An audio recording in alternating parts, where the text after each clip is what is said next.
Olá, sejam bem-vindos ao canal Animais pelo Mundo e hoje vamos falar sobre os hipopótamos.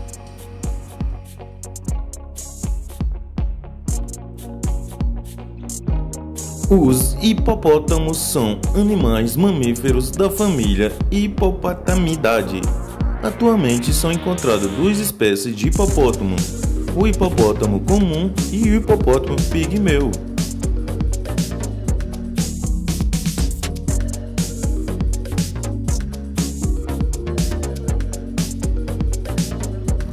O que o hipopótamo come?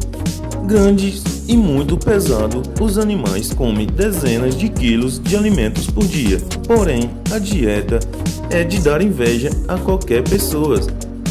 Herbívoro, as espécies se alimentam apenas de plantas.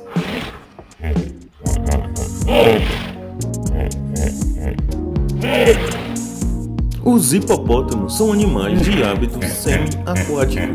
Podem ser encontrados em rios e lagoas grandes e profundas, com áreas adjacentes para pastagens em quase todos os países da África e da Palestina.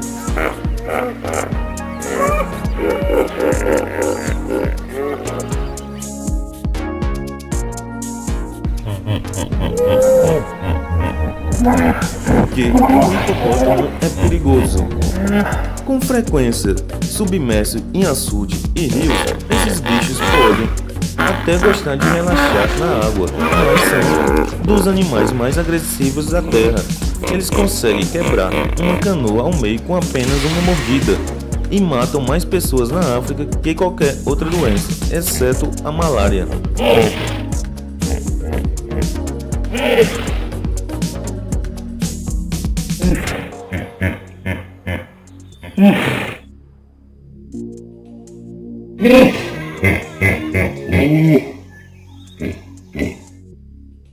Os hipopótamos vivem em grupos de cerca de 20 animais, em alguns casos pode chegar a 100.